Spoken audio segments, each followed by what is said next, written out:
ইন্না ইদ্দাতাশ শুহুরি ইনদাল্লাহি 12 শাহরান ফি কিতাবিল্লাহি ইয়াওমা খালাকাস সামাওয়াতি ওয়াল আরদ মিনহা আরবাআতুন হুরুম যালিকা আদ-দীনুল কাইয়্যিম ফালা তাযলিমু ফীহিন্না আনফুসাকুম ওয়া কাতিলুল মুশরিকিনা কাফা কামা ইউকাতিলুনাকুম কাফা ওয়া'লামু আন্নাল্লাহা মা'আল মুত্তাকিন।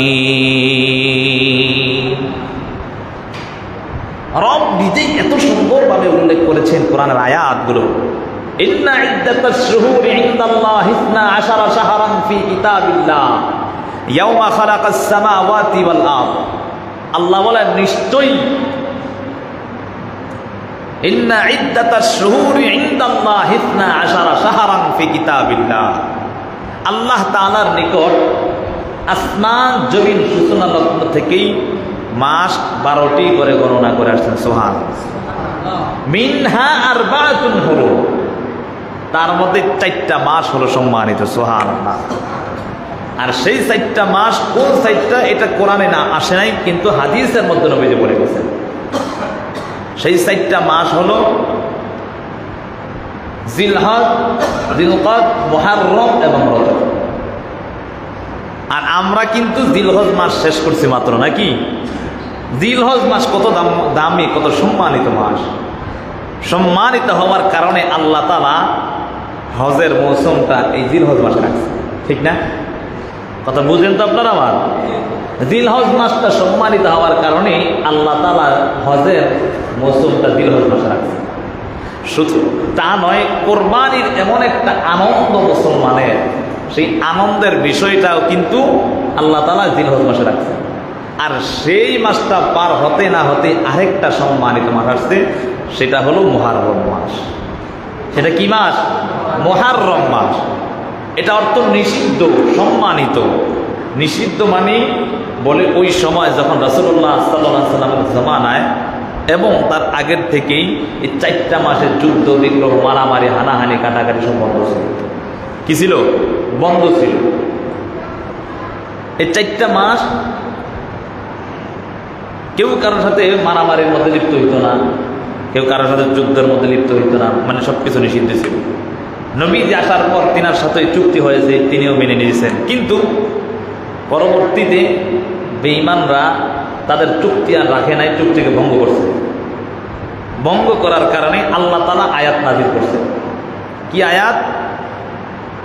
ফালা তাযলিমু ফীহিন্না আনফুসাকুম ওয়া কাতিলুল মুশরিকিনা কাফা কামা ইউকাতিলুনাকুম কাফা। আল্লাহ কোরআনের মধ্যে বলেন যে তোমরা বেদিনদের সাথে, বেঈমানদের সাথে সমবেতভাবে যুদ্ধ করো, যেভাবে তারাও তোমাদের সাথে সমবেতভাবে যুদ্ধ করে। তাহলে কে বলছেন? কেন আল্লাহ বললেন? তারা ওয়াদাকে খেলাপ করেছেন, তাদের চুক্তি ভঙ্গ করেছেন। দেখবেন এখনো পর্যন্ত বেদিন বেঈমানরা চুক্তি করে পরে ভঙ্গ করে। কথা বলেন ঠিক না বেঠিক? ইহুদি ইসরাইলরা বহু চুক্তি করছে। কথা বলেন ঠিক না বেঠিক? এদের লেজ হলো কুকুরের মতো বাঁকা। এদের লেজ কি? কুকুর চিনেননি আপনারা? আপনাদের এলাকায় কুকুর আছে? ইহুদি খ্রিস্টান বেঈমানরা হলো কুকুরের মতো লেজ বাঁকা। যদি কারোর সাথে আপনি কোনো কাজে হারজিত লাগেন তো বললেন যে ভাই আপনি কি কুকুরের লেজ সোজা করতে পারবেন? এটা যেমন বাঁকা থাকে, এই দুষ্টগুলো তেমন বাঁকা। বহু ধরনের চুক্তি করছে না? ইসরায়েল ফিলিস্তিনের সাথে কয়েক মাস আগে যুদ্ধ বিরতি করছিল নাকি? আবার হামলা করছে না? এটি মূল কারণ হলো ইহুদির গোড়া ভালো না। এজন্য মিস্টার হিটলার সব শেষ করে দিয়েছিল। ইহুদি জাতিরে সব শেষ করে দিয়েছে। কয়েকটা রাইকা দিয়া বলে গেছে তোমরা শুনে রাখো, এ কয়েকটা রাখছি তোমরা তাদের ইতিহাস জানাবে। এ কয়েকটা রাখার কারণে এমন অবস্থা এখন দুনিয়া জুড়ে ইসরায়েল অর্থাৎ ইহুদি বেঈমানরা শাসন করতে চায়। আর সেটার মধ্যে আমগো আমেরিকাও আছে, শয়তান। কথা বলেন ঠিক না বেঠিক? এটা আর বড় দুষ্ট, জালেম আর বড় দুষ্ট। সে মানবতার বিরোধী আলোচনা করে যে যুদ্ধ অপরাধ অমুক তমুক যত কিছু আছে, অথচ সে আগে সব অবলম্বন করে। কথা বলেন ঠিক না বেঠিক?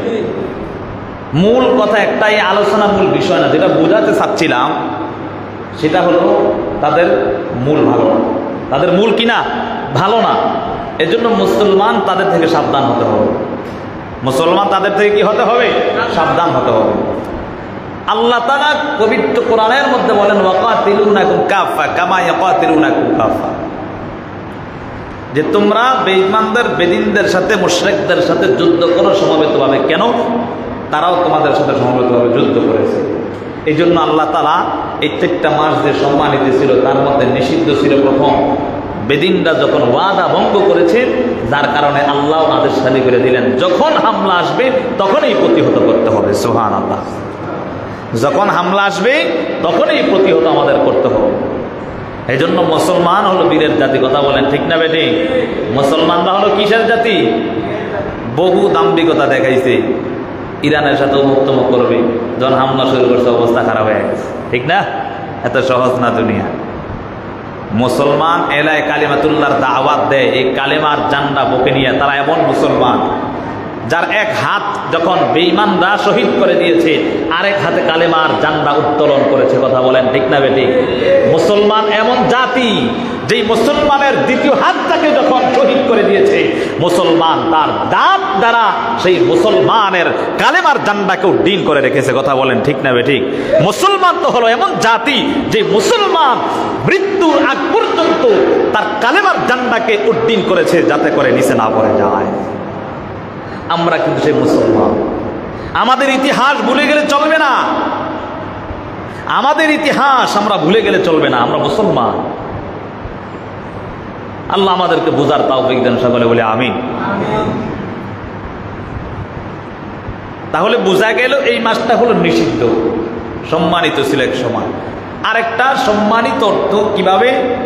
আল্লাহ নিজেই কোরআনের মধ্যে বলেন, নিশ্চয় আমার কাছে আসমান জমিন সৃষ্টি লগ্ন থেকেই 12টা মাস হিসাবে গণনা করছে, তার মধ্যে 4টা মাস সম্মানিত, এজন্য মুহররম অর্থ সম্মানিত আসছে। এখন এই মাসগুলো আমরা পেয়েছি, তার মধ্যে কিছু এত সম্মানিত, এত কিছু জানলাম। এখন এটার মধ্যে তো আমল আখলাক কিছু আছে নাকি? হ্যাঁ, না শুনলাম শুধু এতটুকুই শেষ? তার মধ্যে আমল আছে না নাই? ইবাদত তো করতে হবে নাকি? আল্লাহ বুঝার তৌফিক দেন, সকলে বলি আমিন। এই মাসটা সম্মানিত হলো কেন, আর কয়েকটা কারণ আপনাদেরকে তুলে ধরবো ইনশাআল্লাহ। এই মাসটা এত সম্মানিত কেন আল্লাহ করেছেন, তার মধ্যে কয়েকটা কারণ আমি তুলে ধরবো আপনাদের কাছে। এই মাস মুহররম মাসের মধ্যে একটা দিন, সেটা হলো 10ই মুহররম, যেটাকে আশুরা আমরা বলি, ঠিক না? এই আশুরার দিনে বহু ঘটনা আল্লাহ ঘটিয়েছেন মুসলমানদের ইতিহাসকে সাক্ষী রাখার জন্য, মুসলমানদের ঐতিহ্য ধরে রাখার জন্য আল্লাহ তাআলা বহুভাবে এই 10ই মুহররম বহু ধরনের ঘটনা ঘটিয়েছে। আর আমরা যেটা জানি সেটা আমরা সাধারণ মানুষ জানি, কারবালার ইতিহাস ঘটছে মুহররমের 10 তারিখ। এই কারবালার ইতিহাস কিন্তু মূলত এই কারবালার ইতিহাসের কারণে মুহররম দামি হয়নি, এর আগের থেকেই বহু ঘটনায় মুহররমের 10 তারিখ। সুবহানাল্লাহ। পয়গম্বর হযরত আদম আলাইহিস সালাতু ওয়াস সালাম যখন ওই জান্নাতের মধ্যে গন্ধম ফলগুলো শয়তানের দোকায় পড়ে খেয়ে ফেলল, শয়তান যখন প্রবঞ্চনা দিল এই ফলগুলো তোমরা খাও, তোমরা খাইলে আল্লাহ তাআলা চায় না তোমাদেরকে দুনিয়ায় পাঠানোর জন্য, যদি তোমরা না খাও তাহলে দুনিয়ায় যেতে পারবা না। এই জন্য পয়গম্বর আদম এবং মা হাওয়া আলাইহিস সালাতু ওয়াস সালামকে শয়তান এমন ধোঁকা দেওয়া আরম্ভ করে দিলেন, যার কারণে গন্ধম ফলগুলা খাইয়া আল্লাহ তাআলা জান্নাত থেকে তাদেরকে বের করে দিয়েছে। আল্লাহ তাআলা জান্নাত থেকে বের করার পর 350 বছর কান্না করে কিতাবের মধ্যে পাওয়া যায় পয়গম্বর আদমের চোখের পানিগুলো এমন ভাবে পড়তে পড়তে চোখের কোঠা দিয়া নালার মতো হয়ে গেছে। পয়গম্বর আদম এত কান্না করতেন, 350 বছর কান্না করতে করতে চোখ দিয়া পানি আর আসতো না, রক্তগুলো বেয়ে বেয়ে চোখ দিয়া পড়তে থাকতো। আল্লাহর কাছে কান্না করে, আল্লাহ আমি তো বুঝতে পারি নাই, তার জন্য এই কাজটা করে ফেললাম। অথচ মূল কথাই হলো নবীরা ভুল করে না। আল্লাহ দুনিয়া তৃপ্তি করার জন্য আল্লাহ তারা আদমকে গন্ধম ফল খাওয়াইছে, ঠিক না? আদমকে গন্ধম ফল খাওয়াইছে, মূলত আল্লাহর কারিস না। কথা বলেন ঠিক না বেশি? একটা আল্লাহর একটা হুকুম ছাড়া গাছের পাতাও নড়ে না, ঠিক নেই? মহান রব এমন একজন রব জানো, যেই রবের একটা হুকুম ছাড়াও একটা গাছের পাতাও নড়ে না। আমরা যে শ্বাস প্রশ্বাসটা নিয়ে, একটা শ্বাস সামনের দিকে দেব, বের করবো, আবার ভিতরে নিব, একটা শ্বাস প্রশ্বাসও আমার মাওলার আদেশ তারা নড়ে না, ঠিক নেই? যত বড় দাম্ভিকতা দেখাও, এই দাম্ভিকতা দেখানোর আমার আর আপনার কিছুই না, সব হলো আমার মাওলার কুদরত। আদম আলাইহিস সালাম আল্লাহর কাছে কান্না করে, আল্লাহ আমাকে ক্ষমা করে দাও। মা হাওয়া আলাইহিস সালাম কান্না করে, আল্লাহ ক্ষমা করে দাও।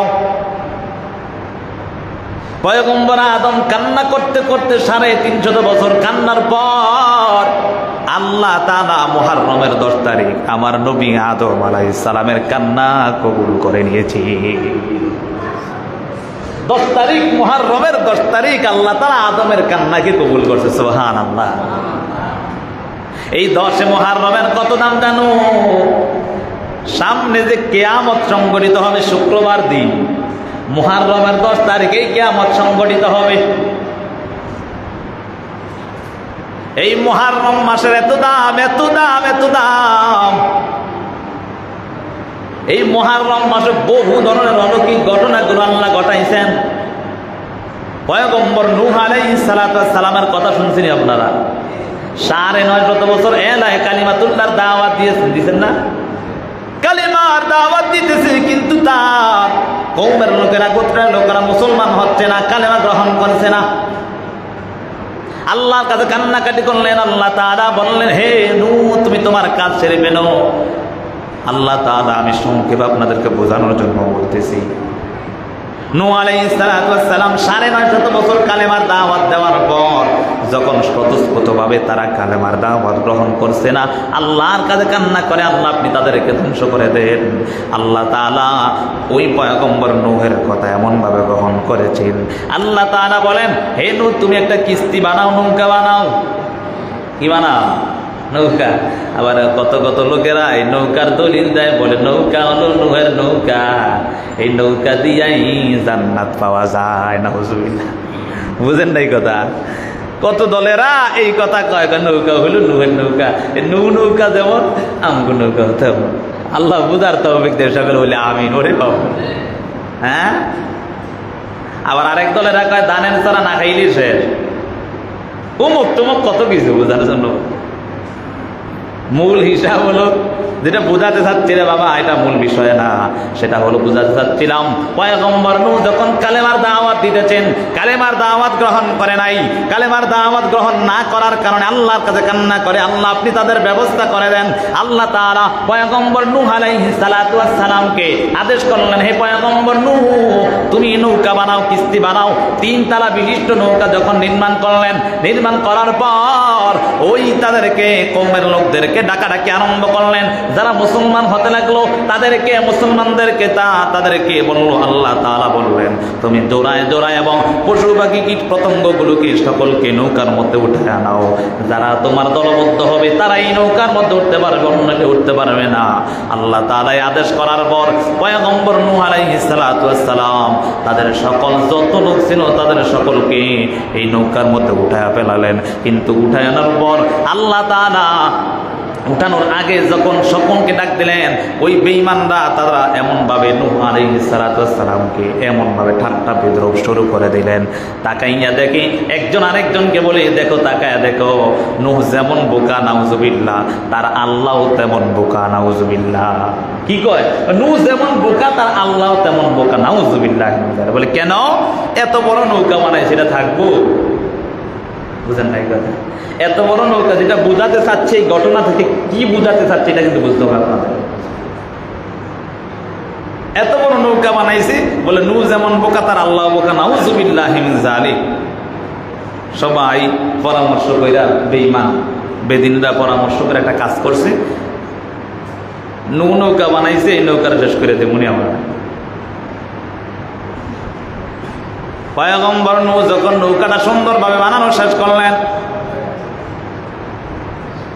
বেদিন বেঈমানরা পয়গম্বর নূহের ইজ্জত নষ্ট করার জন্য, আমার মালিকের ইজ্জত নষ্ট করার জন্য সকলে এমনভাবে পায়ে তারা চালানো আরম্ভ করে দিলেন। কয়েকজন গিয়ে এমনভাবে ওই নূহ আলাইহিস সালামের কিস্তির মধ্যে এমনভাবে ময়লা শুরু করে দিলেন। পায়খানা করতে করতে দেখা যাচ্ছে যে পয়গম্বর নূহ আলাইহিস সালামের নৌকাটা পায়খানা ময়লা দ্বারা ভরে গেল। নূহ আলাইহিস সালাম আল্লাহর কাছে কান্না করে, আল্লাহ আমার তো কিছু করার নাই, আপনি সব কিছু তাকায়া দেখতেছেন। এই কথা বলার পর পয়গম্বর নূহ যখন এই কথা বললো, আল্লাহ বলে, এরে নূহ, তোমার এত কিছু জানার দরকার নাই, আমি আল্লাহ তাকায়া দেখতেছি তারা কি করতেছে। ওয়া মাকারু ওয়া মাকারাল্লাহ ওয়া মাকারু ওয়া মাকারাল্লাহ ওয়াল্লাহু খায়রুল মাকিরিন।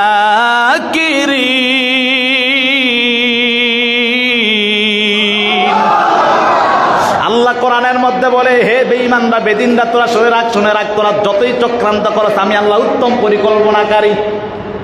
পয়গম্বর নূহের কিস্তির মধ্যে যখন ময়লা আরম্ভ করে দিয়েছে, আল্লাহ তাআলা বলে, হে নূহ, তোমার চিন্তার কোনো কারণ নাই, আমি আল্লাহ একজন আছি।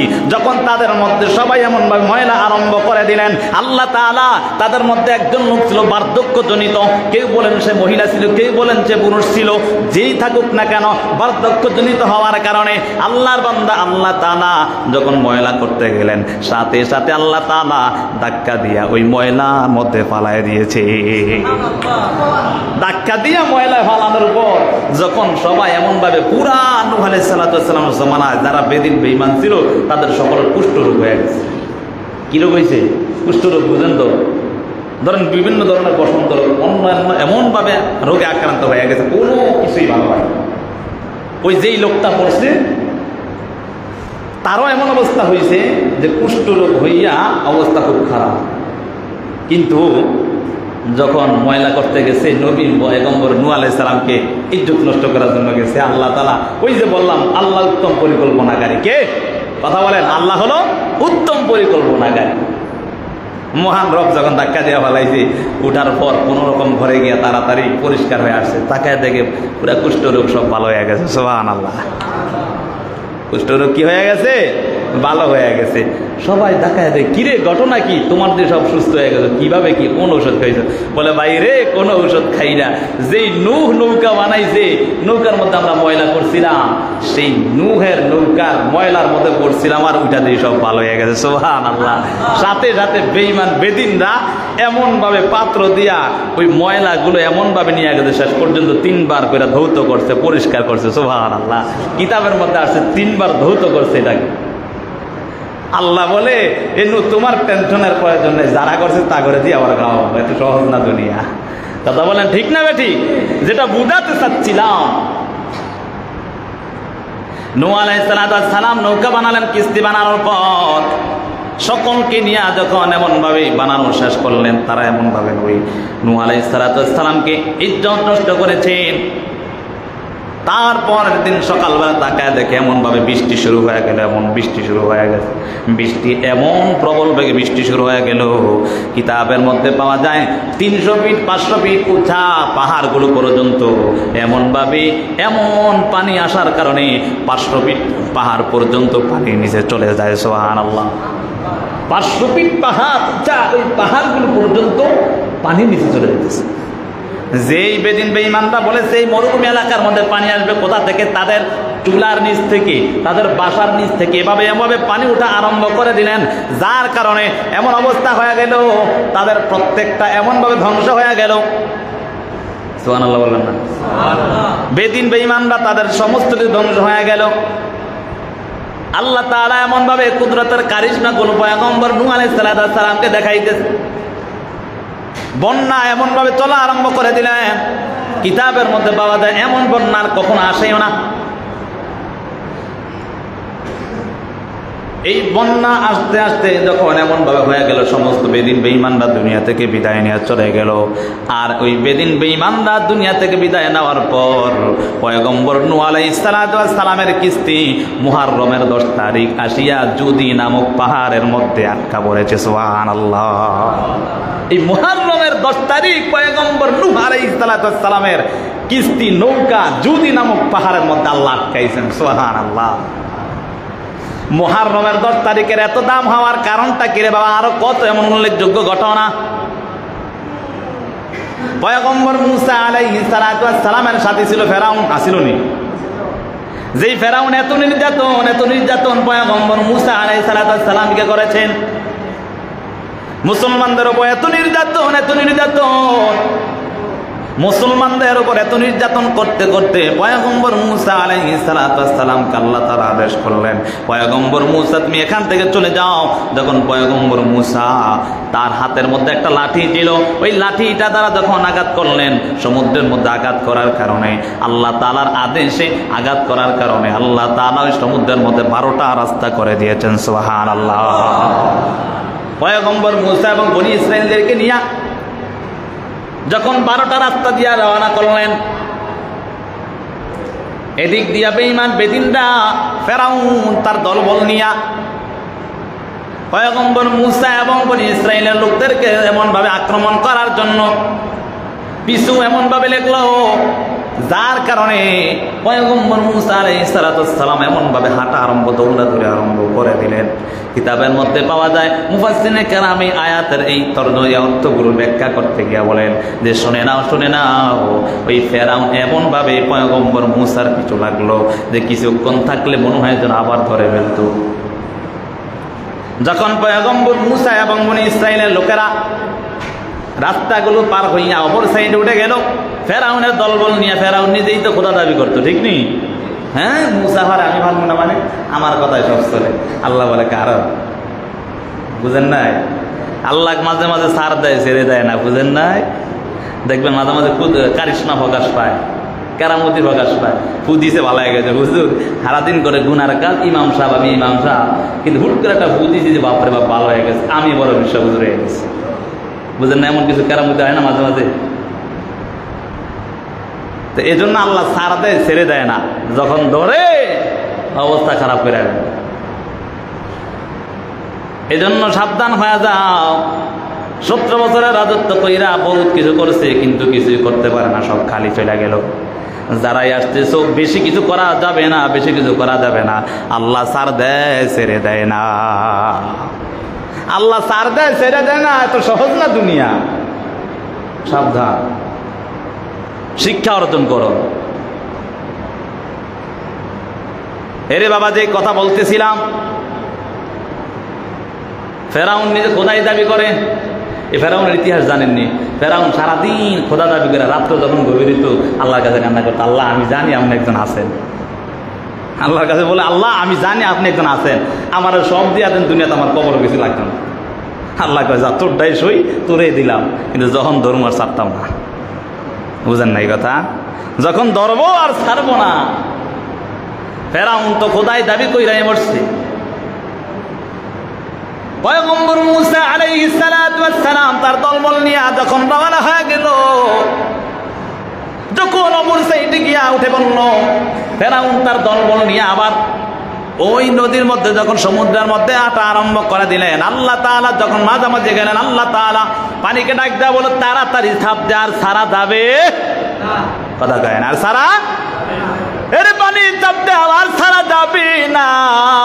এই বেঈমান আমার সাথে কম অপরাধ করে নাই, এই বেঈমান আমার দোস্তের সাথে কম অপরাধ করে নাই। মূসা কালিমুল্লাহকে এত কষ্ট দিয়েছি, আর সারা যাবে না, তাড়াতাড়ি দাও। এমন ভাবে পানি দুই পাশে এমন ভাবে চাপ দেওয়া আরম্ভ করে দিলেন। ওই ফেরাউন ওই সময় কালেমা বলতে চাইছে, আল্লাহ তাআলা ফেরেশতা করে ডাক দেওয়া, তাড়াতাড়ি কাদা ঢুকা, আর ভালো কালেমা লাখ ওই চল্লিশ না লাগাই তোর তাড়াতাড়ি, আর সুযোগ নাই, কাদা ঢুকায় দে যাতে করে আর আমার নাম লইতে না পারে। বহু কষ্ট দিছে আমার নবী। এই জন্য যারা এই কষ্ট দিবা, যারা এই মানুষের ওপর নির্যাতন জুলুম করবা, সাবধান হয়ে যাও, সাবধান হয়ে যাও। এই দুনিয়াটা হলো ক্ষণস্থায়ীর জিন্দেগি, কথা বলেন ঠিক নেই? এই দুনিয়ার মধ্যে কেউ চিরস্থায়ী থাকার জায়গা নয়। এই দুনিয়া ছেড়ে সবাই অন্ধকার কবরে চলে যেতে হবে। এই দুনিয়ার মায়ার জন্য কত কিছুই না করলা, আরেকজনের উপর জুলুম নির্যাতন করলা, ক্ষমতার লোভে পড়িয়া, সম্পদের লোভে পড়িয়া, নিজের সন্তানদেরকে ভালো খাওয়ানোর জন্য, ভালো পড়ানোর জন্য অন্যের উপর জুলুম করলা। যদি প্রশ্ন করা হয় বলে সে করছে এজন্য তারে করলাম, সে যদি ময়লা খায় আমিও ময়লা খামু? হ্যাঁ, এই কাজ করা যাবে না। যে অন্যায় করবে সে আল্লাহর কাছে জবাব দেবে। তবে আমার ব্যবহার যাতে ভালো হয়, তাহলে আমাকে সবাই মহব্বত করবে, ঠিক না? এই জন্য বাবা সাবধান হয়ে যাও। ফেরাউনকে ডাক আল্লাহ তাআলা ফেরেশতাদেরকে ডাক দেয়া বলে তাড়াতাড়ি তার মুখের মধ্যে কাদা দিয়া দাও, আর আমাকে ডাকার সুযোগ নাই। আমার বন্ধুকে বহু ধরনের কষ্ট দিয়েছে, আর দেওয়া যাবে না, আর তাকে সুযোগ দেওয়া যাবে না। ওই বনি ইসরাঈলরা যখন ওই রাস্তাটা 12টা রাস্তা দিয়ে পার হলেন, পবিত্র কোরআনের মধ্যে আল্লাহ সুন্দরভাবে উল্লেখ করেছেন, পয়গম্বর মূসা এবং বনি ইসরাঈলের লোকেরা 12টা রাস্তা দিয়ে যখন ওই পার হয়ে গেলেন, ওই সময় আল্লাহ তাআলার নবী মুসা আলাইহিস সালাম এবং যখন সমস্ত বনি ইসরাঈলরা চলে গেল, ওই ফেরাউন এবং তার দলবল নিয়ে যখন ওই 12টা রাস্তার মধ্যে পদার্পণ করলেন, রাস্তার মাঝামাঝি যখন যাওয়ার পর আল্লাহ তাআলা পানিকে আদেশ করলেন, পানি এমনভাবে চাপ দেওয়া আরম্ভ করে দিলেন, সবাইকে ধূলিসাৎ করে দিলেন। আল্লাহ তাআলা ওই সময়টাও ছিল মুহররমের 10 তারিখ, ওই সময়টাও ছিল মুহররমের 10 তারিখ। এই মুহররম মাসের এত দাম, এই মুহররমের এত দাম জানো? এই মুহররম মাসে আসিয়া আবার 10 তারিখ এত সম্মানিত হওয়ার পর 61 হিজরিতে কারবালার এমন এক ঘটনা, এমন এক মর্মান্তিক ঘটনার ইতিহাস হয়ে গেল, যেটা প্রত্যেকটা মুসলমানের মধ্যে, হৃদয়ের মধ্যে রক্তক্ষরণ হয়, ঠিক না? তবে এটা নয় যে কারবালার কারণেই মুহররমের 10 তারিখ সম্মানিত। আল্লাহ তাআলা এই 10 তারিখ সম্মানিত হওয়ার কারণে মুফাসসিরিনে কেরাম, মুহাদ্দিসিনে কেরাম বলেন, আল্লাহ তাআলা পয়গম্বরের আদরের নাতি হুসাইন রাদিয়াল্লাহু তাআলা আনহুকে 10 তারিখ শহীদ করায়া আল্লাহ তাআলা তিনার মর্যাদাকে আরো বৃদ্ধি করে দিয়েছেন। সুবহানাল্লাহ। এই 10 তারিখ শহীদ হয়েছে, এটার দ্বারা আল্লাহ তাআলা আরো মর্যাদা বৃদ্ধি করছেন। সুবহানাল্লাহ। অস্বীকারও করা যাবে না, আবার এটাকে এমনও করা যাবে না যেটা বাড়াবাড়ি হয়ে গেছে, নাকি? আল্লাহ বুঝার কারণে এই মাসগুলো সম্মানিত। এখন এই মাসগুলোর মধ্যে কি করা চাই? ইন্না ইদ্দাতাশ শুহুরি ইনদাল্লাহি 12 শাহরান ফি কিতাবিল্লাহি ইয়াওমা খালাকাস সামাওয়াতি ওয়াল আরদা মিনহা আরবাআতুন হুরুম যালিকা আদ-দীনুল কাইয়্যিম ফালা তাযলিমু ফীহিন্না আনফুসাকুম ওয়া কাতিলুল মুশরিকিনা কাফা কামা ইয়াকাতিলুনাকুম কাফা ওয়া লামু আন্নাল্লাহা মা'আল মুত্তাকিন।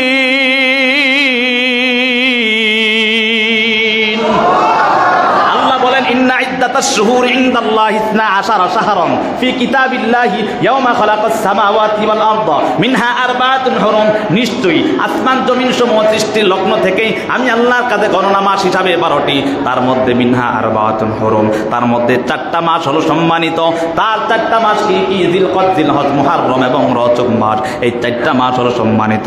যালিকা আদ-দীনুল কাইয়্যিম, আল্লাহ বলে এটাই আল্লাহর সুপ্রতিষ্ঠিত বিধান। ফালা তাযলিমু ফীহিন্না আনফুসাকুম, তোমরা এই মাসগুলোর মধ্যে অন্যায় করিয়া, এই মাসগুলোর মধ্যে ইবাদত না করিয়া নিজের উপর জুলুম করো না। ফালা তাযলিমু ফীহিন্না আনফুসাকুম ওয়া কাতিলুনাকুম কামা ইয়াকাতিলুনাকুম কাফা।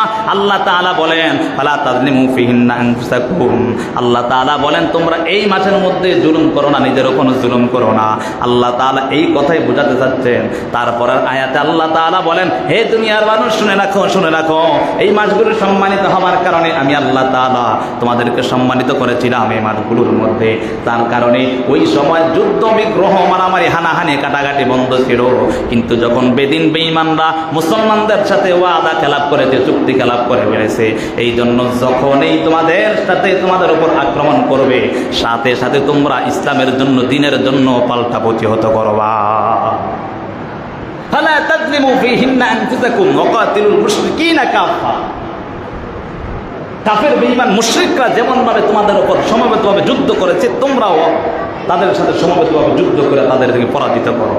ওয়া'লামু আন্নাল্লাহা মা'আল মুত্তাকিন, জেনে রাখো আল্লাহ তাআলা যারা মুত্তাকি তাদের সাথেই থাকেন। সুবহানাল্লাহ।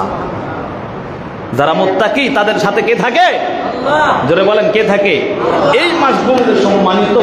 আল্লাহ ফালা তাজলিমু ফিহিন্না আনফুসাকুম। ইমাম দাশশাস রাহমাতুল্লাহ আলাইহি আহকামুল কোরআন নামক তাফসীরের কিতাবের মধ্যে লেখেন, এই আয়াতের ব্যাখ্যা করে বলে ফালা তাজলিমু ফিহিন্না আনফুসাকুম, এর অর্থ হলো যে তোমরা এই মাসগুলোর মধ্যে ইবাদত করে তারপর তোমরা নিজেদের জীবনকে সুন্দর করো। যদি ইবাদত না করো, অলসতা করো, তাহলে নিজের উপর জুলুম করছো। নিজের উপর কি করছো? জুলুম করছো। এটাই আল্লাহ বুঝাচ্ছেন যে তোমরা নিজেদের উপর জুলুম করো না। আর কেউ যদি এই 4টা মাসের মধ্যে ইবাদত করতে পারে, তাহলে আল্লাহর নবী বলেন এবং মুহাদ্দিসিনে কেরাম বলেন তারা আরো 8টা মাস ইবাদতের মধ্যে আল্লাহ সুযোগ করে দিবেন। সুবহানাল্লাহ। এই মাসটার এত দাম, নবী হাদিসের মধ্যে বলেন আফদালুস সিয়ামি বা'দা রমাদান শাহরুল্লাহিল মুহাররম। এই মাসটার এত দাম, এত দাম, বলে যেই মাসটা আল্লাহর কাছে রমজান মাসের পরে এই মুহাররমের রোজা সম্মানিত। সুবহানাল্লাহ। আল্লাহর মাস হলো মুহাররম মাস, সম্মানিত। রমাজানের রোজা যখন ফরজ হয় না, ওই সময় আশুরার এই যে অর্থাৎ মুহাররমের 10 তারিখের রোজা ফরজ ছিল মুসলমানদের উপর। এই যে মুহাররমের 10 তারিখের রোজা নাকি ছিল? ফরজ ছিল। যখন রমাজানের রোজা এখনো ফরজ হয় না। রমাজানের রোজা ফরজ হওয়ার পর এই ফরজের যেই আদায় ছিল এটা রহিত হয়ে গেছে, এখন মুস্তাহাব হয়ে গেছে, নফল। তবে এটার মধ্যে অনেক সওয়াব। রাসূলুল্লাহ সাল্লাল্লাহু আলাইহি ওয়াসাল্লাম হাদিসের মধ্যে বলেন ক্বালা নবী সাল্লাল্লাহু আলাইহি ওয়া আলিহি ওয়াসাল্লাম সিয়ামু ইয়াউমি আশুরা ইন্নী আহতাসিবু আলাল্লাহি আন ইউকাফিরাস সানাতাল্লাতী ক্বাবলা। যারা মুহররমের 10 তারিখ রোজা রাখবে, আল্লাহ তাআলা তার পূর্বের জীবনের 1 বছরের গুনাহ আল্লাহ মাফ করে দিবেন। সুবহানাল্লাহ। সহিহ মুসলিম শরীফের হাদিসের মধ্যে আছে, যারা এই মুহররমের 10 তারিখ রোজা রাখবে, আল্লাহ তাআলা তার জীবনের পূর্বের 1 বছরের গুনাহ আল্লাহ মাফ করে দিবেন। সুবহানাল্লাহ। শুধু তা নয়, এই মুহররমের 10 তারিখের রোজার কত দাম জানো? কত দাম!